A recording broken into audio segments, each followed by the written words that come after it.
राधे राधे महाराज जी। महाराज जी, मैं अपने अतीत को छोड़ नहीं पा रहा हूँ, भले ही वो मुझे तकलीफ देता हो, क्योंकि मैं उससे गहराई से जुड़ा।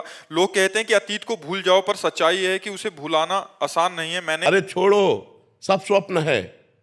वर्तमान को संभालिए, वर्तमान में नवीन चिंतन कीजिए, भगवान के नाम का चिंतन कीजिए। आगामी आपको क्रिया क्या करनी है, कौन सा कर्म करना है, वो कर्म धर्मयुक्त है, उन्नति देने वाला है, या अवनति अधर्म युक्त है, ये चिंतन कीजिए। भगवान के नाम का चिंतन कीजिए। भूत का चिंतन क्या? नहीं, वो मेरे को तकलीफ नहीं देता, मतलब वहां से तो ये है कि मैं मजबूत। समय वर्तमान का गया कि नहीं? वर्तमान का समय भूत में गया कि नहीं? आप विचार करो, हमारा जो वर्तमान का मिनट है, वर्तमान का सेकंड है, वो भूत के चिंतन में जा रहा। भूत तो बीत गया है, भूत तो बीत चुका है, और उसके बीते हुए में वर्तमान को हम खो रहे हैं, तो हमारी मूर्खता है कि नहीं? इतना कीमती समय है, जिसने समय को कीमती समझा वही महान हो जाता है, और जो समय को कीमती नहीं समझा वही अधम हो जाता है। आज हमारा समाज समय को नहीं देख रहा है, व्यर्थ में समय को नष्ट कर रहा है। हमारा ये सेकंड व्यर्थ क्यों जाए? राधा, हम चिंतन करेंगे आगामी कर्म का, हम चिंतन करेंगे वो धर्म का, हम चिंतन करेंगे नाम का। भूत बीते हुए का हम क्या चिंतन? हमें अब क्या करना है? ये चिंतन करेंगे नाम जप करते हुए। बीत गया तो बीत गया, उसके लिए क्या चिंतन करना है? भूल नहीं पाते तब तो बहुत बड़ी कमी हो रही है। उसको भूलिए और आगे बढ़िए। अगर आप सही माने में अतीत का चिंतन करने वाले हैं, तो मां के गर्भ में कितना कष्ट हुआ आपको याद है? एक सेकंड का भी याद है? गया ना भूल के गर्त में, गया ना? ऐसे इसको भी डालो, भूल के गर्त में डालो। वर्तमान को नाम जप में लगाओ, वर्तमान को भविष्य में हमको क्या करना है इस चिंतन में लगो, नाम जप करो। और एक चीज और थी, जैसे मतलब वस्तु हो गई या फिर इंसान हो गया, पूरा देने के बाद ना मतलब ऐसा रहता है कि छोड़ने का मन नहीं करता। किसी वस्तु या इंसान को अपनी तरफ से पूरा दे दिया, मतलब हर उसके चाहे वो दोस्ती हो या फिर वो। बाद में फिर उसको यहाँ यहाँ यहाँ यहाँ सच्चाई नहीं है। यहाँ ना कोई सच्चा दोस्त है, ना यहाँ कोई सच्चा पति है, ना यहाँ कोई सच्ची पत्नी है, ना यहाँ कोई सच्चा पुत्र है। भगवान ही रोल कर रहे हैं, और सब जाएंगे यहाँ से अपने अपने समय में। अपने समय में सब जाएंगे। हमको झूठा रोल करना है, पत्नी से पति का रोल करना है, पुत्र से पिता का रोल करना है, मित्र से मित्र का रोल करना है, लेकिन किसी से कुछ रोल नहीं। कबीरा खड़ा बाजार में, सबसे पूछे खैर, ना काहू से दोस्ती ना काहू से बैर। ऐसे चला जाता है व्यवहार। हम ऐसे ही करेंगे दोस्ती वाला, हाथ मिला के, लेकिन कोई दोस्त नहीं। हमारे भगवान के सिवा कोई नहीं। तब तो निपट पाओगे, नहीं तो अभी पहले उसमें बैच में कह रही थी कि हमसे उसने प्यार किया, फिर कहा कि हम ब्याह करेंगे, फिर हमारे साथ गलत संबंध किया, फिर उसने छोड़ दिया, मैं उसे भूल नहीं पाती हूँ। ऐसे शरीर के साथ में विचार करवा लिया, ऐसे गंदी बातें में उतर गई। कोई मर्यादा ही नहीं, कोई धर्मशास्त्र की आज्ञा का पालन ही नहीं, कोई गुरुजन नहीं, कोई बड़ा नहीं, किसी की आज्ञा। यही तो हो रहा है, यही हो रहा है। ये सब रुकेगा तभी जब अध्यात्म की जागृति हो जाए, विवेक की जागृति हो जाए। नाम जप करो, ठीक है? वो वस्तु भी छूटती है ना, तो ऐसा लगता है कि भाई मैं, मेरा एक पार्ट। ये आप नहीं, सबको लगता है ये सब। ये मोही संसार, रागी संसार, इसमें सबको ऐसा लगता है। एक पेन से भी प्यार हो जाता है। तो हम कह रहे हैं कि ये राग वृत्ति है। राग मत करो, यहाँ सब कुछ नष्ट होगा, यहाँ सबका नाश होगा, पक्का समझो। जैसे कसाई वाड़े में हर पशु के गड़ा सा चलेगा, ऐसे यहाँ सब मरोगे। आज नहीं तो कल, कल नहीं तो परसों हमारा नंबर आने वाला है, जाना है अपने लोगों को यहाँ से। अब क्या करके जा रहे हैं, ये खास बात है। जाना तो सबको है, क्या करके जा रहे? नाम भगवान का जप लो, भजन कर लो, अध्यात्मवान बनो, परोपकार कर लो, दूसरों को सुख पहुंचा लो, यही तुम्हारे साथ जाएगा। यही मनुष्यता है। और यहाँ तो देख लो, हाहाकार मचा हुआ है, कैसे कैसी राक्षसी वृत्ति बढ़ती चली जा रही है। तो बिना अध्यात्म के ये पशुता, ये राक्षसी वृत्ति नहीं जाती। इसलिए सब लोग अध्यात्मवान बनो।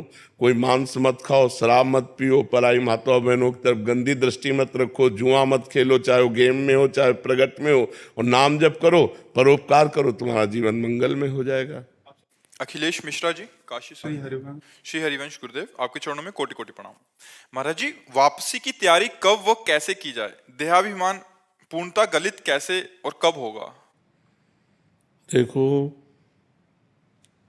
विषयों की स्फुरणा होती है सबसे पहले, जब हम विषयों का चिंतन करते हैं, देहाभिमान गलित होने का उपाय बता रहे हैं, क्योंकि कर्ता और भोक्ता ही देहाभिमान है। मैं ये करता हूँ और मैं ये भोगता हूँ। तो अंतःकरण में विषय स्फुरणा होती है, मन में बुद्धि उसका निश्चय करती है, चित्त उसका चिंतन करता है। विषय स्फुरणा में अगर हमारी थोड़ी भी प्रीति हुई तो संकल्प बन जाता है। संकल्प में प्रीति होने से वो कामना बन जाती है और कामना से क्रिया होती है। क्रिया में सुख भोगने की लालसा होती है। तो कर्ता और भोक्ता भाव देहाभिमान है। हम ऐसा भजन करें कि इस स्फुरणा को ही नष्ट कर दें। स्फुरणा संकल्प न बनने पावे, संकल्प कामना न बनने पावे, कामना क्रिया में न उतारने पावे। जितने भी भोग सुख हैं वो सब क्षणिक हैं, सब नाशवान हैं। शरीर निर्वाह के लिए मैं शरीर नहीं हूँ। शरीर निर्वाह के लिए हम केवल विषय सेवन करें और शरीर का जो धारण करने का लक्ष्य है वो भगवत प्राप्ति है। इसलिए एक क्षण भी नाम का अंतराय न रह जाए। हर क्षण नाम चलता रहे, जिससे स्फुरणा ही न बने, संकल्प ही न बने, कामना ही न बने, क्रिया ही न बने। तो हमारी सुख भोगने की लालसा और कर्ता भाव, मैं ये करता हूँ, मैं ये क्रिया की और उससे ये सुख भोगा, ये दोनों भाव जितने क्षीण होते जाएंगे उतना अभिमान गलित होता जाएगा। निरंतर नाम, खूब डट के भजन और आहार उतना ही जितने से हमारी शरीर प्रक्रिया चल जाए। आहार का साधना में बहुत बड़ा रोल है। अगर हम बाजारी आहार ज़्यादा पाएंगे तो रजोगुण और तमोगुण रहेगा, सतोगुण नहीं रहेगा। अगर हम सात्विक आहार पाएंगे तो रजोगुण तमोगुण का नाश हो जाएगा और सात्विक प्रवृत्ति भजन में रहेगी। और जितना भजन में सात्विक प्रवृत्ति रहेगी उतने देहाभिमान गलित होता जाएगा। असत आचरणों से देहाभिमान पुष्ट होता है, सद आचरणों से देहाभिमान गलित होता है। जितना मन मलिन होता है उतना देहाभिमान पुष्ट होता है, जितना मन निर्मल होता है उतना देहाभिमान गलित होता है। जितना संसारी पुरुषों का संग करते हैं देहाभिमान पुष्ट होता है, जितना संत पुरुषों का संग करते हैं देहाभिमान गलित होता है। ये हमें सावधानियां रखनी है और हमें ऐसे चलना है। नाम एक तार चलाना है। स्फुरणा ही ना होने पावे मन में विषय के, कामना की, क्रिया की, स्फुरणा ही ना होने पाए। और क्रिया करना ही है हमको। जैसे आप ऑफिसर हो तो अपने डिपार्टमेंट में आपको कार्य करना है, तो सब में भगवत स्वरूप देखते हुए, अपने कर्तव्य के अनुसार व्यवहार करते हुए, बिल्कुल निरपेक्ष रहते हुए, करते हुए भी नहीं कर रहे हैं, नहीं करते हुए भी कर रहे हैं। इस स्थिति में जब तक हम नहीं आएंगे तब तक देहाभिमान गलित नहीं होगा। नाम खूब जप करो, पवित्र आहार अल्पाहार करो और इतना भजन करो कि स्फुरणा ही किसी कामना की न होने पावे। और अपने कर्तव्य का ज्ञान रखो कि हमारा जो पद है उसके अनुसार हमें समाज में क्या व्यवहार करना है, उसमें अपराध न बनने पावे। तो इसी से भगवत कृपा से देहाभिमान गलित होकर यंत्रवत क्रियाएं हो रही, कर्ता आप नहीं हैं। जैसे इनके शरीर की क्रियाएं हो रही, आप कर्ता अपने को नहीं मानते, ऐसे इस शरीर की क्रियाएं हो रही तो आप अपने को कर्ता नहीं मानते। जैसे इनके पाप पुण्य के आप अधिकारी नहीं हैं, ऐसे जो अकर्ता पुरुष है, जो समदर्शी पुरुष है, वो अपने शरीर के पाप पुण्य का अधिकारी नहीं होता, वो मुक्त हो जाता है। जिसका देहाभिमान गलित हो गया उसके द्वारा पूरे संसार की हत्या हो जाए तो पाप नहीं लगेगा, पूरे संसार का भंडारा हो जाए तो कोई पुण्य नहीं लगेगा। देहाभिमान रहित महापुरुष के द्वारा जो सत्क्रिया होती है वो यंत्रवत भगवान के द्वारा होती है, वो भगवत स्वरूप हो जाता है जिसका देहाभिमान गलित हो जाता है। तो उसके लिए प्रक्रिया ये कि खूब नाम जप करो और सावधानी ये रहे कि विषय स्फुरणा न होने पाए। स्फुरणा हो जाए तो संकल्प न बनने पावे, संकल्प बन जाए तो क्रिया न बनने पावे, और क्रिया हो तो सावधान हो जाए। अब वो फंसा लेगी क्रिया, क्रिया में उतर गया तो फिर कर्ता भाव से फंसा लेगा, और जहाँ कर्ता भाव है तो भोक्ता भाव अपने आप उसे भोगना पड़ेगा। अवश्य में वो भोक्तव्यम कृतम कर्म शुभाशुभम, शुभ अशुभ कर्म का कर्ता फल को जरूर भोगेगा। उसका सुख दुख फल भोगेगा।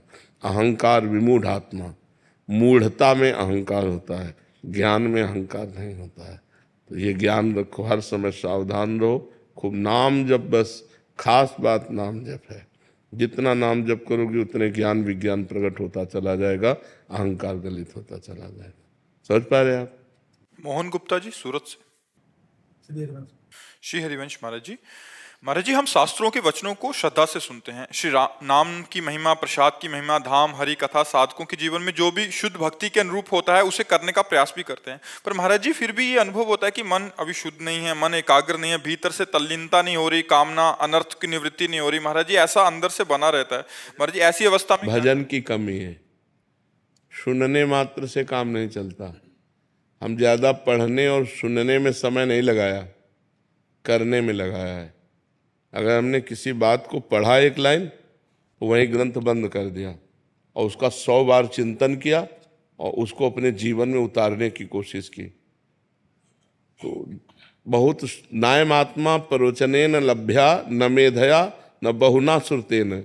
ये आत्मबोध न तो बहुत प्रवचन करने वाले को मिलता है, न बहुत प्रवचन सुनने वाले को मिलता है, न बहुत बुद्धिमान को मिलता है। जो वर्ण कर लेता है उसको मिलता है। आचरण में उतारो, खूब नाम जप करो, अभी सब संशय खत्म हो जाएगा, मन निर्मल हो जाएगा। रात दिन नाम का चिंतन करते हुए नाम जप करो, नाम का चिंतन करते हुए नाम जप। जैसे आप मान लो महामंत्र जपते हैं तो पूरी लाइन आपके महामंत्र की दिमाग में लिखी होनी चाहिए, उसी को सुनो, उसी को बोलो। मान लो दिमाग में एकदम चल रहा है हरे कृष्ण कृष्ण कृष्ण हरे हरे राम राम राम हरे कृष्ण हरे। रोना आने लगेगा। आप देखो चिंतन करते हुए जप करो तो अभी हृदय इतना निर्मल होने लगेगा कि अश्रु प्रवाह आने लगेगा नाम जप में। अब वो चल रहा है माला अंगुली में, जबान में नाम और मन संसार में, तो कनेक्शन सही नहीं है। जब तीनों का कनेक्शन एक बैठ जाएगा, मन, जिह्वा और माला, तब आनंद आने लगेगा। खूब जप करो, 1 मिनट भी खाली मत रहो। पता नहीं कौन सा मिनट हमारी जिंदगी का आखिरी मिनट हो और उस समय हम कुछ और चिंतन कर रहे हो। इसलिए हमें सावधानी पूर्वक भजन में लगना चाहिए। जब भजन में लगोगे तो संशय, मलिनता ये सब नष्ट हो जाएगा, अपने आप हृदय में आनंद का अनुभव होने लगेगा। महाराज जी जैसे गुरुजन आज्ञा करते हैं कि 11 माला करो, 16 माला करो, 32, ये 64। केवल लगाने के लिए है। ये केवल प्रारंभिक साधक को लगाने के लिए है कि अब एकदम नहीं जप रहा तो दीक्षा दी गई, कहा गया 11 माला तो आपको जपना ही है, कि चाहे जितना आप बिजी हो आप 11 माला कीजिए। लेकिन ये हद नहीं है भजन की, ये भजन की हद नहीं है। भजन तो बेहद है, जो हद बेहद है उसकी कोई गणना नहीं है। भगवान की प्राप्ति के लिए कोई गणना नहीं कि भगवान 11 माला में मिलेंगे कि 21 माला में मिलेंगे। वो तो जब निरंतर प्रीति पूर्वक भजन किया जाता है, भगवान के सिवा और कुछ याद न रहे, केवल भगवान की चाह रह जाए, मैं भगवान का, भगवान मेरे, तब भगवान की प्राप्ति होती है। महाराज जी जैसे ये तो उत्तम साधक और ये उत्तम अवस्था प्राप्त करने के लिए उत्तम साधन है महाराज जी। महाराज जी जैसे संसार में बहुत सारे ग्रस्त जन हैं जो ड्यूटी पे भी जाते हैं, सब कुछ करते हैं, उनके लिए महाराज जी कठिन हो जाता है जब आप ये बोलते हो कि ऐसा करना है। तो महाराज जी जो नाम जप की संख्या होती है वो भी छोड़ देते हैं। अब हमारे साथ महाराज जी मिलते रहते हैं तो कहते हैं कि उसको छोड़ देते हैं, फिर उसमें करने लग जाते हैं। कुछ समय में ही मन 1-2 दिन तो ठीक चलता है, तीसरे दिन फिर वहीं पटक देता है, फिर वो संख्या भी जाती है और मतलब जो नाम का जो एक अभ्यास वो भी चला जाता है। तो महाराज हाँ, हमने ये कहा है कि 11 माला जो संख्या है वो तो जैसे अब आप 1 माला लिखित किए तो 10 माला ऐसे करो ऐसा। हाँ, अब जैसे आपका मन 50 नाम में लगा कि लिखने में लगा तो शेष माला से पूरा करो। कुछ 10 मिनट 15 मिनट लेखनी का अभ्यास करो, क्योंकि सबका मन एकाग्र तो है नहीं, मन बड़ा चंचल है, एक क्षण में विषयों में भाग जाता है। यदि हम एकाग्रता पूर्वक 10 मिनट अभ्यास करें और शेष अपनी संख्या पूरी करें और रोज बढ़ाते चले जाएं, मान लो क्रम से महीना 15 दिन 10 मिनट चले, फिर हम 15 मिनट चलने लगे, फिर 20 मिनट चलने लगे, पर हमारी संख्या पूरी 11 की होनी चाहिए। कि महाराज जी कोई 6 महीने से जुड़ा है, कोई साल से जुड़ा है, तो सिद्धावस्था वाली बात करने लग जाते हैं कि अभी वो भी जाता है, कुछ दिन बाद वो कहते हैं कि बाबा नाम भी छूट गया। हाँ, नहीं नहीं, नियम तो पूरा ही करना चाहिए, शेष समय में ये कर लेना चाहिए। जैसे 1 माला ध्यान पूर्वक कर लिया और 10 माला गणना पूर्वक कर लिया तो गुरु आज्ञा का पालन हो गया। देखो, भाव को भाव अनख आलसहु, नाम जपत मंगल यदि सिदसहु। ध्यान नहीं लग रहा, भाव नहीं बन रहा, श्रद्धा भी नहीं, आनंद भी नहीं, पर हम मंत्र जप रहे तो उसका फल तो मिलेगा ही। ये तो भगवत प्राप्ति के लिए आगे बढ़े हुए पुरुषों की बातें हैं, लेकिन प्रारंभिक साधकों को तो गणना से ही चलना होगा, नहीं वो भी छूट जाएगा, मन भजन में लगेगा नहीं। इसलिए प्रारंभिक साधकों को गणना दी जाती कि आपको 11 माला करनी ही है, तो उनको करना ही चाहिए। 10 मिनट 5 मिनट अलग से समय निकाल ले 24 घंटे में, जो लेखनी वाला मंत्र है, लेखनी वाला नाम है, वो प्रक्रिया करें, शेष समय 11 माला अपने पूरे कर जब लें। आप महाराज जी नाम की महिमा आदि सुनाते हैं तो काफी साधक कहते हैं कि बाबा हमें कोई नियम दे दीजिए कि हम 50,000 रोज राधा नाम जप करेंगे, मतलब नियम से करेंगे और आपको चेक कराएंगे। तो वो 50,000 कुछ दिन करते हैं, कभी कभी फिर आपका वैसा वाला एकदम उच्चतम अवस्था वाला प्रवचन होता है कि वास्तविकता में वहीं पहुंचना है, इसी से पहुंचेंगे। अभी 6 महीने हुए हैं तो महाराज जी वो 50,000 भी छोड़ दिए, नहीं, धीरे-धीरे करने अब लगे, 2 उनको दिन क्या कर रहे हैं। करना चाहिए, 50,000 तो नियम वाला करना चाहिए और 5 मिनट 10 मिनट ये करना चाहिए, इसका अभ्यास करना चाहिए। कोई भी अभ्यास करने के लिए अपने नियम को नहीं छोड़ना चाहिए। नियम के अलावा हमारा और समय 10 मिनट जाए तो हम वो अभ्यास में करें, ऐसा करना चाहिए। लाल सिंह जी। महाराज जी आपके चरणों में कोटि कोटि प्रणाम। महाराज जी मैं ये जानना चाहता हूँ कि अनन्य भक्ति की प्राप्ति कैसे हो सकती है और क्या साधन और सावधानियां रखनी पड़ती? अनन्य भक्ति की प्राप्ति नवधा भक्ति से हो सकती है।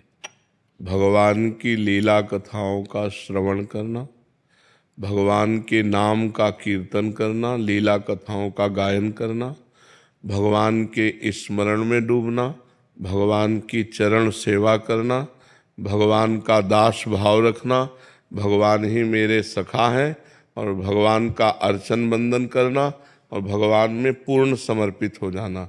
ये जो नवधा भक्ति है, श्रवणम कीर्तनम स्मरणम विष्णुर्पाद सेवनम अर्चनम वंदनम दास्यम और सख्य आत्मनिवेदनम, ये 9 प्रकार की जब भक्ति की जाती है तो भगवान की अनन्य भक्ति का जागृत होता है। क्योंकि वही सुनना, वही बोलना, वही देखना, वही अर्चन, वही बंधन, तो अन्य सब छूट जाता है। अन्य जब सब छूट जाए और एकतार भगवान का चिंतन हो तो उसका भार भगवान ले लेते हैं। अनन्यस चिंतयन्तो माम ये जनाः परिपासते तेषाम नित्याभियुक्तानाम योगक्षेमं वहाम्यहम्। भगवान कह रहे जो मेरा अनन्य चिंतन करता है उस भक्त के योगक्षेम का वहन मैं करता हूँ।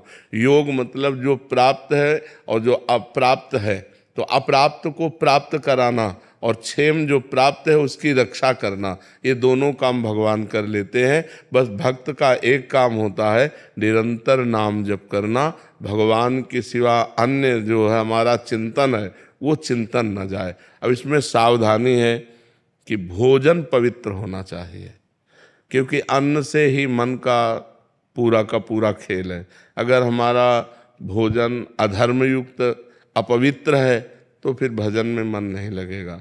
भोजन पवित्र हो और थोड़ा हो, अल्पाहार मिताहार पवित्र भोजन होना चाहिए।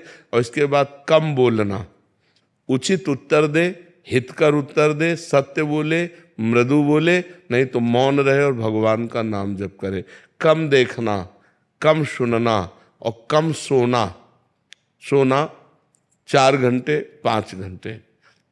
नारायण हरि भजन में ये 5 न सुहात, विषय भोग, निद्रा, हंसी, जगत प्रीति, बहुबात, इन 5 बातों का त्याग करने के लिए कहा गया कि बहुत अधिक सोना ठीक नहीं, समय बर्बाद करना है। हंसी मजाक किसी से न करे, जगत के संबंधों में ममता न करे।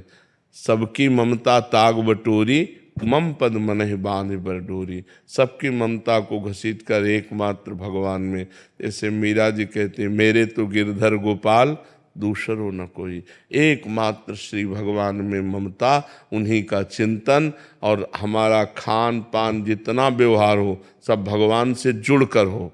पानी भी पिए तो भगवान को अर्पित करके, भोजन भी पाए तो भगवान को अर्पित करके, किसी से व्यवहार में बात करें तो सब में भगवान की भावना करके, इन सब में भगवान है, तब वो महाभागवत बन जाता है, तब वो भक्त जगत को पावन करने वाला बन जाता है। सातरति सातरति सा लोकांतरति यल्लब्ध्वा पुमान सिद्धो भवति, वो सिद्ध हो जाता है, वो भगवत प्राप्त महापुरुष हो जाता है जो निरंतर भजन करता है। जी। सुधीर कुमार जी, मथुरा से।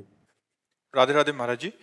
महाराज जी, आपके प्रवचन देश के युवा, महिला, पुरुष सभी देखते और सुनते हैं। सभी में आपके प्रवचनों का काफी प्रभाव भी हो रहा है। महाराज जी, युवा गलत संगत से अपने आप को सुधार रहे हैं, जिनके लिए गुरुदेव हम सभी आपका कोटि कोटि प्रणाम करते हैं। महाराज जी, गुरुदेव, जीवन में किस प्रकार की भक्ति भजन करें हम, गृहस्थ में, व्यवहार में रहते हुए, नौकरी पेशा में रहते हुए, कि हमें साक्षात प्रभु के दर्शन? हाँ, भक्ति का अलग अलग स्वरूप है।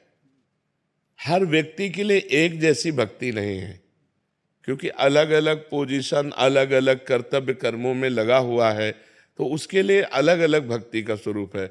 अब जैसे आप अपनी पोस्ट पे हैं, तो आपको अगर हम कहें कि आप 6 घंटा बैठकर माला चलाइए तो गलत उपदेश है।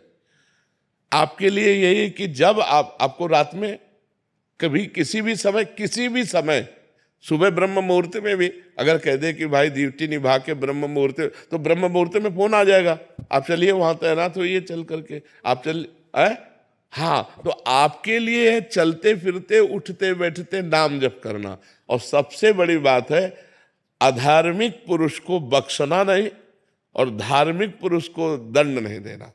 ये खास बात है। भक्ति का अलग अलग स्वरूप होता है। मतलब रुपया का प्रलोभन या कोई ऑफिसर का भय आपसे गलत करवा दे, वो हमें नहीं करना। तो आप बड़े ऑफिसर के द्वारा या रुपए का प्रलोभन हमारे द्वारा अधर्म ना होने पावे, बस इस बात। बड़े ऑफिसर का ज्ञान हमें इसलिए हुआ कि एक अधिकारी यहाँ करके बोला था, तो हम कहा अरे वीडियो चल रहा है, तुम क्या बोल रहे हो? बोले 3 बार सस्पेंड हो चुका हूँ, बोलते बहुत नौकरी से निकाल दिया जाऊंगा, मुझे इसकी कोई परवाह नहीं है। बोले अब मैं अधर्म नहीं कर सकता, जब से आपका प्रवचन सुना हो, बोले मैं अब अधर्म नहीं कर सकता। तो अब जैसे गांव भाषा में उसे घूस कहते हैं, कोई घूस दे करके हमसे गलत करवा ले, ऐसा नहीं हो सकता। या कोई अधिकारी हमको प्रलोभन देकर या भय दे करके हमसे गलत करवा ले, ऐसा नहीं हम करेंगे। तो हमारा डिपार्टमेंट जो कानून हमें आदेश करता है, हम उसके जितना हमें अधिकार मिला है, हम कानून के अधिकार के अनुसार दोषी को दंड देना और निर्दोष की रक्षा करना और भगवान का नाम जप करना, यही भक्ति है। क्योंकि आप कभी ठाकुर जी को बैठ करके स्नान करवा रहे हो और उसी समय फोन आ जाए तो आपको छोड़ के भागना पड़ेगा। तो सबसे बड़ी भक्ति आपकी है कि राष्ट्र सेवा में जो आपको पद मिला है, अपने अधिकार के अनुसार हम उसका बर्ताव करें और सरकारी पेमेंट से अपना जीवन पोषण करें। हमको घूस नहीं चाहिए, जिसके द्वारा हम अधर्म बने वो हमें कार्य नहीं चाहिए। हमने देखा है, आपको सच्ची बताए, जो गलत आचरण करते हैं उनके परिवार में उसका प्रभाव पड़ता है। उनके बच्चे, उनके परिवार, उनका परिवार मतलब विध्वंस हो जाता है, भले वो सारी व्यवस्था किए रहे। अगर निर्दोष पुरुष को दंड दिया जाए और उसकी हाय लग जाए, कभी सरसब्ज नहीं हो सकते आप। तो दोषी को बख्शो मत, चाहे जितना रुपया वो दे, और निर्दोष को दंड मत दो। पर यही सबसे बड़ी भक्ति, और नाम जप करो। और गंदे आचरण तो करे ना, मान लो मांस है, मदिरा है, ये चीजें त्याग कर दे और ऐसे चले, तो आपके लिए माला चलाने वाली भक्ति ज्यादा नहीं है कि आप बैठ करके पूजा पाठ और भक्ति। आप अपने तैनात रहिए और नाम जप कीजिए, वह भय और प्रलोभन से बच जाइए, तो इसी से मंगल हो जाएगा। त्रिलोक कुमार जी, राजस्थान से। राधे राधे महाराज जी। महाराज जी, मैं कर्म में विश्वास रखता हूँ और आपको यूट्यूब माध्यम से 1 साल से सुन रहा हूँ। महाराज जी, मेरा प्रश्न है कि रामायण में एक बताया गया है कि कर्म प्रधान विश्व करी राखा, जो जस करहि तो तस फल चाखा, और सकल पदार्थ ही है जग माही, कर्महीन नर पावत नाही। तो महाराज जी, एक तरफ कहते हैं कि होई है सोही जो राम रचि राखा। तो केवल कर्म तक सीमित रहना चाहते हो क्या? केवल कर्म तक करना चाहते हो क्या? तो कर्म 2 ही प्रकार के होते हैं, शुभ कर्म और अशुभ कर्म। और इनकी दोनों की गति बस नर्क स्वर्ग और मृत्यु लोक, तो दुर्गति से बचोगे क्या कर्म करके? सत्कर्म करना है, भगवत कर्म करना है, भगवान के अधीन होकर के कर्म करना है, श्री कृष्ण अनुकूलेन कर्म करना है, प्रतिकूल से विसर्जनम करना है, भजन करना है, परोपकार करना है, माता पिता की सेवा करनी है, पुत्र परिवार आदि का पालन करना है, और ये सब कर्म भगवान को अर्पित करके भगवत प्राप्ति करनी है। अगर भगवत प्राप्ति नहीं तो शुभ अशुभ कर्मों के पचड़े में तो पूरा संसार फंसा हुआ है। सब संसार कर्म कर रहा है, तुम ही थोड़ी कर्म कर रहे हो। बिना कर्म किए कोई एक क्षण भी नहीं रह सकता। तो सब कर्म कर रहे हैं, शुभ कर्म बन रहे हैं, अशुभ कर्म बन रहे हैं। शुभ का फल सुख मिल रहा है, अशुभ का फल दुख मिल रहा है। दुख सुख की इसी पचड़े में सब फंसे हुए हैं। तो को मानो दे इसी के लिए मिला है क्या? केवल कर्म करते हुए सुख और दुख का भोग करना। मानव देह का फल मिला है, सुख दुखे समय कृत्वा लाभा लाभो जया जयो। सुख दुख में समान भाव करते हुए, लाभ अलाभ में, जय पराजय में समान भाव करते हुए परमात्मा प्राप्ति करने के लिए, परमात्मा प्राप्ति करने के लिए शुभ अशुभ दोनों कर्मों का नाश करना होता है। शुभ अशुभ दुर्ग विध्वंस बल तब जयति जयति जग उच्चर। शुभ अशुभ दोनों कर्मों का जब नाश होगा तब भगवत प्राप्ति होगी। अब ये आता है, ये कला आती है दोनों कर्मों का नाश करने की। वो है हुई है सोई जो राम रचिरा का, को करी तर्क बढ़ावे ईसा का। वही होता है जो भगवान ने रच रखा है। तो अब भगवान ने हमें मानव देह रच रखा है, भगवान के हम अंश हैं। अब हम भगवान का भजन करके शुभ अशुभ का नाश करके भगवत प्राप्ति करेंगे। कर्मों के क्या, कर्म तो सब जीव कर रहे हैं। कौन सा ऐसा जो कर्म विहीन हो? कुछ पाप कर्म हो रहे हैं, कुछ पुण्य कर्म हो रहे हैं, लेकिन कर्मों के ऊपर जो उठे तब तो बात बने। मनुष्य जीवन केवल कर्मों में ही फंसे रहने के लिए थोड़ी है। कर्म समर्पण करके कर्म योग करने के लिए है। कर्म योग के द्वारा भगवत प्राप्ति करो, भक्ति योग के द्वारा भगवत प्राप्ति करो, ज्ञान योग के द्वारा भगवत प्राप्ति। ये योग प्राप्त करने के लिए मानव जीवन है। समझ पा रहे हो आप? अंशु त्रिपाठी जी, राधे राधे महाराज जी। महाराज जी, जब भी मेरे जीवन में खुशी आती है तो मैं डर सी जाती हूँ, जैसे उसके बदले कुछ बुरा हो जाएगा। मुझे ऐसा डर क्यों सताता है महाराज जी? इसका जब मन मलिन होता है तो सुख में वो भय की कल्पना कर लेता है, नकारात्मक सोच ले आता है। और जब मन पवित्र होता है तो भय, दुख और चिंता के समय में भी वो सकारात्मक सोच कर लेता है और सुख का अनुभव करता है। इसीलिए मन को पवित्र करना अनिवार्य है। इसीलिए सबसे कहते हैं परोपकार करो, नाम जप करो, मांस मदिरा का सेवन मत करो, व्यभिचार मत करो, जिससे तुम्हारा मन पवित्र हो जाए। नहीं सुख का अवसर आने पर भी वो नकारात्मक सोच, मतलब निगेटिव सोच लाकर वो भय पैदा कर देगा। सुख का तो अवसर आया और दुख दे रहा है मन, और जब दुख का अवसर आया तो दुख भोगेगा ही। इसलिए मन को पवित्र करना अनिवार्य है। और उसकी पवित्रता के लिए दो उपाय है, एक नाम जप और एक परोपकार। दूसरों का हित करो। कोई बीमार है, कोई भूखा है, कोई गरीब है, उसका सहयोग कर दो। उसकी जो मांग है उस समय आवश्यकता है उसकी पूर्ति कर दो। भगवान आपका बड़ा मंगल करेंगे। और नाम जप करो। नाम जप के बिना सब बात गड़बड़ है। इसलिए किसका प्रश्न है? हाँ, इसलिए नाम जप करो और परोपकार की भावना रखो और घर परिवार में सबकी सेवा करो। और नकारात्मक सोच अपने आप चली जाएगी यदि नाम जप करोगे। देखो, बड़ी से बड़ी दुख की परिस्थितियों में भी भक्तों ने आनंद का अनुभव किया है। भगवान की बड़ी कृपा है ऐसा बोले। देखो सकारात्मक सोच का फल कि बड़ी से बड़ी विपत्ति है, दुख है, उनसे जब वार्ता की गई तो कहते बड़ी कृपा है भगवान की।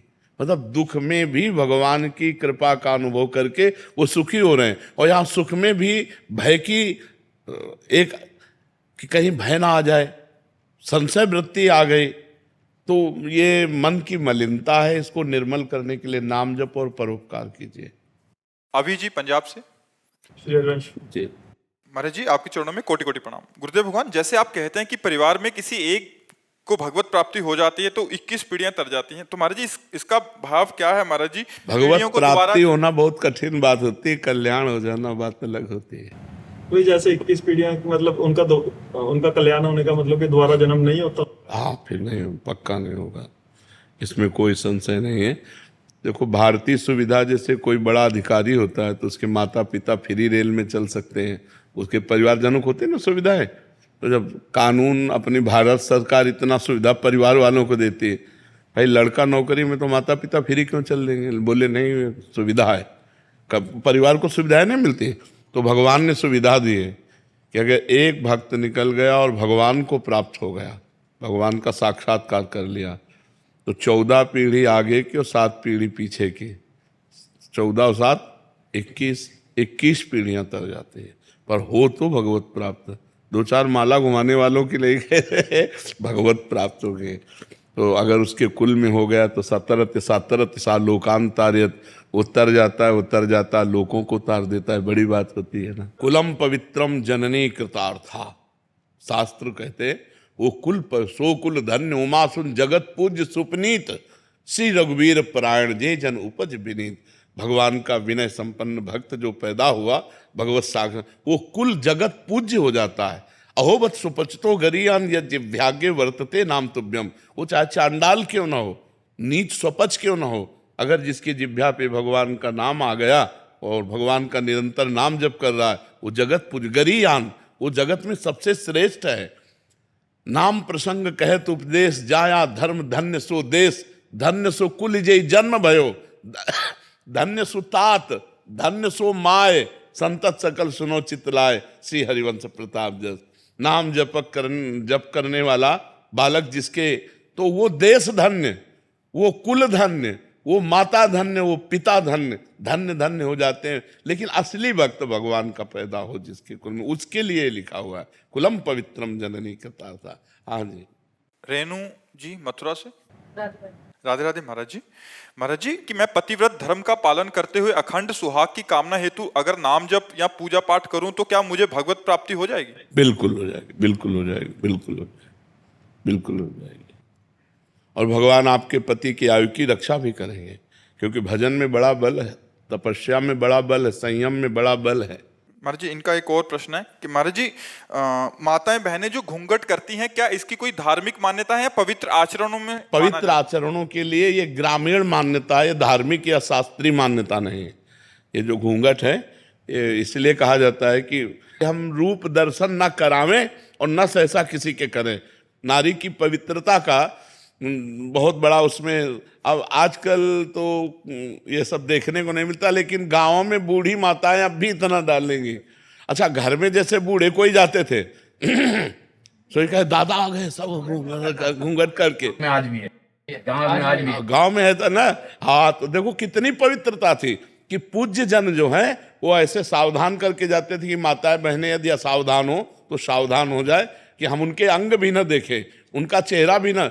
गांव में तो ऐसा होता था कि मरने के बाद जब परवाह करने जाते तब कहते थे यार तुम्हारी बहू को तो हमने आज देखा है, नहीं तो और देखो ये मर्यादा पुरुषोत्तम भगवान श्री राम के समय में भी था। जिस समय सीता जी के शीश फूल आदि जो है वो लक्ष्मण जी को दिखाए कि सीता जी के आभूषण है, किष्किंधा में जब सुग्रीव ने दिए कि विमान के ऊपर से सीता जी, तो उनका प्रभु यदि माता के चरणों के कोई आभूषण होते, देवर हैं कि माता के चरणों के आभूषण होते तो मैं बता सकता था। हमने कभी माता को ऐसे नहीं देखा, ऐसे चरणों की तरफ। मतलब छोटा भाई बड़े भाई की पत्नी को मां समझता था और बड़ा भाई छोटे भाई की पत्नी को बेटी के समान समझता था। आज अब तो ऐसे राक्षस पैदा होते चले जा रहे कि अपने बच्चों के साथ ही दुष्कर्म करने के लिए तैयार हैं, फिर बहू बेटियां और सब। तो ये बड़ी पवित्रता का प्रतीक है। पहले ये कोई शास्त्रीय नहीं है, ये कोई शास्त्र में ऐसा आदेश नहीं है, ये ग्रामीण व्यवहार है। कुछ ग्रामीण व्यवहार ऐसे होते हैं जो कुल मान्यता हजारों वर्षों से चली आ रहे हैं। अब बड़ा समय खराब हो गया है और उसी का परिणाम भोगना पड़ रहा है। नहीं भोगना पड़ रहा है, फ्रेंड बॉयफ्रेंड, ये कहीं कोई मान्यता, कहीं कोई ऐसी। अरे गांव के बुजुर्ग ब्याह तय कराते थे और बाद में दूल्हा दुल्हन देखते थे कि ये हमारी दुल्हन है, ये हमारे दूल्हा है। नहीं तो इतना घूंघट काढ़े और बस घर में आके पता चलता था कि ये हमारी दुल्हन है। और आजकल तो मतलब लिव इन रिलेशन के बाद ब्याह होते हैं, नहीं होते? तो क्या मतलब पवित्रता रह गई? क्या पहले ब्याह करके आते थे तो दुल्हन दूल्हा नहीं मिलते थे, पूरे गांव के देवी देवता पूजते थे बुजुर्ग, और खवा पिया के सबके आशीर्वाद लेके फिर वो गृहस्थी धर्म में जाते थे। सिद्धि काबरा जी पूना से। राधे राधे गुरुदेव। गुरुदेव आपके चरणों में कोटि कोटि प्रणाम। गुरुदेव भगवान, भगवान से जुड़ने के लिए सबसे अच्छा तरीका क्या है महाराज जी? भगवान की शरण में हो जाना, अंदर से भगवान की शरण में हो जाना। जब हम मूर्छित होते हैं तब हम कुछ नहीं कर सकते, जब हम भारी विपत्ति में बुद्धि चकरा जाती तब कुछ नहीं कर सकते, कई ऐसी दुख की परिस्थितियां आती हैं जिसमें हम कुछ नहीं कर सकते, उस समय आश्रय काम करता है, भगवद आश्रय। और भगवद आश्रय को तत्काल भगवान स्वीकार करते हैं। जैसे सुग्रीव जी और बाली जी परस्पर वैर करते थे, तो बाली जी सुग्रीव जी को मारते थे और यहाँ तक कि जान से मारने का उपाय किया, तो भाग करके एकांत में ऐसे रह रहे थे जहाँ श्रापवश वो नहीं जा सकते थे।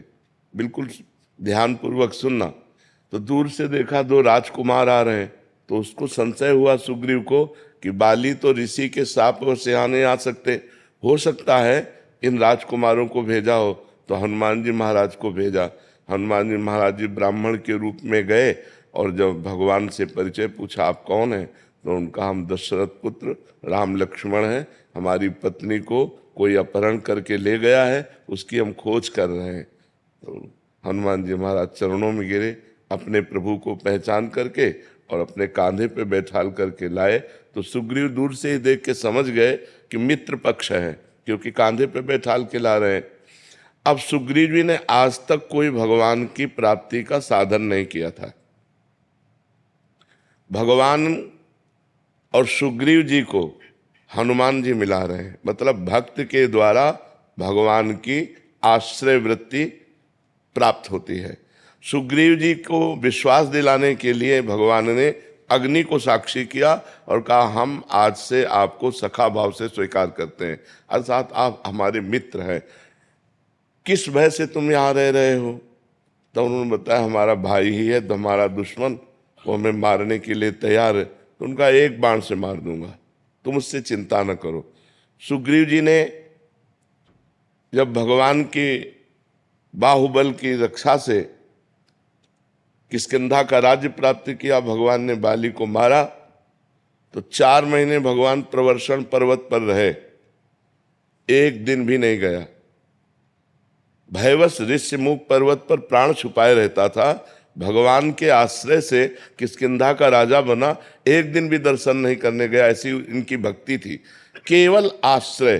तो जब बाली को भगवान ने मारा तो बाली ने पूछा, मैं बैरी सुग्रीव प्यारा, कारण कवन नाथ में मारा, मैं आपका दुश्मन हो गया और सुग्रीव आपका प्रिय हो गया, ऐसा क्या? हम दोनों भाई हैं, जानते हम कितने भजनानंदी हैं, हमने कोई साधन भजन नहीं किया, इसने कोई साधन भजन नहीं किया, आपने मुझे क्यों मारा, इसका पक्ष क्यों लिया? तो भगवान ने कहा, ये मेरा शरणागत है, शरणागत का मित्र मेरा मित्र होता है, शरणागत का शत्रु मेरा शत्रु होता है, ये मेरा प्रण है। तो आश्रय मात्र से भगवत प्रीता प्राप्त होती है। अन्य साधन फिर धीरे धीरे हम करते रहें, लेकिन हृदय से जब हम भगवान को अपना मानने लगते हैं, हे भगवान मैं आपका और आप मेरे, भगवान मेरे मैं भगवान का, मैं किसी का नहीं, भगवान का सिर्फ, इतनी बात हृदय में आ जाए तो सहज में भगवत प्राप्ति हो जाए, सहज में भगवत। पर ये आना बड़ा कठिन है, क्योंकि जब तक सबकी ममता ताग बटोरी, मम पद मन ही बांध बर डोरी, तब तक बात नहीं बनेगी। सबसे प्यार समेटकर एकमात्र भगवान के चरणों में जब तक अर्पित नहीं किया जाता, तब तक आश्रय पुष्ट नहीं होता। जननी जनक बंधु सुतदारा, तन धन धाम सुहृद परिवारा, सबकी ममता ताग बटोरी, मम पद मन ही बांध बर डोरी। भगवान कह रहे, सबका प्यार सबकी ममता को समेटकर जो मेरे चरणों में समर्पित कर देता है, वो मेरा आश्रित हो जाता है, और मेरे आश्रित को त्रिभुवन में कभी कोई बाल बांका नहीं कर सकता। फिर उसके हृदय में भगवान की भक्ति के प्रभाव से शुद्ध ज्ञान प्रकट होता है, मायामल का नाश हो जाता है, वो मुक्त हो जाता है, भगवान के प्रेम को प्राप्त हो जाता है। आदर्श वाजपेयी जी लखनऊ से। महाराज जी राधे राधे राधे महाराज जी। महाराज जी, आपने बताया था कि एक श्वास में ज्यादा से ज्यादा नाम जप करना है, फिर एक एकांतिक में ये भी बताया था कि जितने आराम से जपें उतना अच्छा है। तो उपासक नाम जप आराम से जपें या अधिक से अधिक नाम जप? प्रारंभिक उपासक अधिक से अधिक जपे। अलग अलग उपासक की होते हैं ना, क्लास होते हैं ना, जैसे ऐसे भूमिकाएं होती भजन की। प्रारंभिक उपासक को केवल नाम जप प्रारंभ में अधिक से अधिक करने का अभ्यास बनाना है। फिर मन जब हम अधिक नाम जब करने लगते हैं तो अवसर पाकर वो भागता है, राधा राधा राधा राधा राधा राधा राधा। अब वो अपना काम शुरू किए हुए, अब हमको उसके काम को बंद करना है, उसको यहीं लगाना है। तो बार बार मन जहाँ भाग कर जाए वहाँ से हटा के नाम में लगावें, इसलिए अब हमको धीमी गति पकड़नी है। राधा राधा राधा, अब हमारे सामने लिखा राधा, हमारे कान ने सुना अंदर से राधा, हृदय से बोल रहे हैं राधा। अब मन को भागने का अवसर नहीं मिला। शुरुआत में ही साधक मन पर सवार थोड़ी हो जाएगा। अगर मन पर सवार होने को सोचेगा तो नाम छूट जाएगा। तो पहले नाम का इतना अभ्यास करें कि उसकी नाम जिह्वा में बसने लगे, फिर उस नाम का ध्यान और नाम का श्रवण, तो मन को घसीट कर नाम, मन ही बंधन और मोक्ष का कारण है। विषय चिंतन में लगा हुआ मन बंधन का कारण है और भगवत चिंतन में लगा हुआ मन मोक्ष का कारण है। तो प्रारंभिक दशा में हम ये क्रिया नहीं करते। हम इसके आगे बढ़कर जब भूमिका में पहुंचते हैं कि अब हमारा घंटों नाम चल रहा है पर मन नहीं लग रहा, मन संसार का चिंतन, अब उसको लाते हैं घसीट के, जहां जहां जाता है वहां से घसीट के नाम मंत्र में लाते हैं और मंत्र नाम को फंसाते हैं। राधा राधा राधा, अरे राधा राधा राधा राधा राधा राधा, अभी अपनी घड़ी चालू रखेगा। भूत भविष्य की चिंता, आए हुए अंदर के गंदे संस्कार, वो सब वो दिखाएगा सामने। हमसे कहेगा छोड़ो नाम और इनमें लगो, लेकिन हमको इसकी बात पर नहीं लगना। धीरे धीरे इसको फंसाना है मन को। वो मन जहाँ भगवान में लग गया तो इतना आनंद प्राप्त होता है, वो आनंद किसी विषय में नहीं है। देखो यहाँ जो कुछ भी है सब नाशवान है, एक सेकंड में सब छूट जाना है। हमारी श्वास रुकी कि हमारा शरीर छूटा, बैंक बैलेंस छूटा, पढ़ाई छूटी, पदाधिकार छूटा, मित्र शत्रु सब एक सेकंड में छूट जाएगा। हमारे साथ क्या जाएगा? हम तो रहेंगे ना, शरीर छूट जाएगा, हम तो रहेंगे। अब हमारे पास यदि पुण्य बल नहीं है, भजन बल नहीं है, तो हम कुंवर बने कि कुत्ता बने, क्या बने पता नहीं। 84 लाख योनियां हैं। तो हमको इस जीवन में, जीवन के बाद, ये केवल भारत में ही है, ये भारत भूमि के ब्रह्म ऋषियों का शोध है और बाहर कहीं नहीं। बाहर तो खाओ पियो, कमाओ खाओ, भोगो, जितना भोग लो, बस बहुत से बहुत, मरने के बाद स्वर्ग नरक, इसके बाद कुछ नहीं। मोक्ष, परम पदवी, प्रेम, ये तो ब्रह्म ऋषियों की, भारत के ब्रह्म ऋषियों की है। तो हम मरने के बाद का क्या कर रहे हैं? 60-70 वर्ष की आयु है, 20 वर्ष जवानी के ऐसे तूफान के आते हैं जिनमें हम कुछ समझ ही नहीं पाते हैं। पीछे के बच्चापन की अवस्था में तो बेसुधी होती है, बुढ़ापे में कुछ कर नहीं सकते। तो अवस्था कब है? जब हम अपने मरने के बाद के लिए करें। विचार करो, आधा जीवन तो हमारा सोने और मनोरंजन में चला जाता है, जो आधा जीवन है वो कमाने और खाने और भोगने में चला जाता है। हमारे पास समय कब है? अगर हम सावधान न रहे तो माया हमारे पूरे जीवन को व्यर्थ कर देगी और अगला जन्म फिर हमें नीच योनियों में प्राप्त होगा। और अभी कलिकाल का हम ज़्यादा वर्ष तो नहीं देखे, 40 वर्ष देखे हैं, क्योंकि 10-15 वर्ष में तो चेतना जागृत होती है, जानकारी होती है अच्छे बुरे की, क्या चल रहा है क्या नहीं। 13 वर्ष में बाबा जी बन गए थे, तो 40 वर्ष का तुम्हें ध्यान है। इतना बड़ा परिवर्तन 40 वर्ष में हुआ है कि गंदगी ही गंदगी फैलती चली जा रही है, गंदगी ही फैलती चली जा रही है। नए नए बच्चे, छोटे छोटे बच्चे इतने गंदी आदतों के शिकार होते चले जा रहे हैं जो कभी स्वप्न में भी नहीं सोचा गया था। नई नई बच्चियां ऐसी गंदी हरकतों से युक्त होती जा रहे जो कहीं कहीं गुंजाइश ही नहीं थी। ब्याह भले 14-15 में हो जाए, गमन होता था 20 वर्ष में, बड़ी पवित्रता, पातिव्रत धर्म, सत्यता। अब क्या गंदगी! 13 वर्ष से लेकर 20 वर्ष का बच्चा संपूर्ण ज्ञान रखता है संसार का, और इतना व्यभिचार परायण कि 10-20 बॉयफ्रेंड बदल जाते हैं। नहीं बदल जाते, वो व्यभिचारी पुरुष 10 स्त्रियों से, अभी 20 वर्ष का हुआ है और 10 लड़कियों से, ये क्या? तो कलयुग अभी भजन करने का कुछ अवसर रह गया है, आगे और ऐसा अवसर आएगा, भजन पूजन स्वाहा स्वधा। अब यज्ञ कहाँ हो रही है? रोज पंचयज्ञ करने का अधिकार, रोज त्रिकाल संध्या का अधिकार, सब कहाँ गया?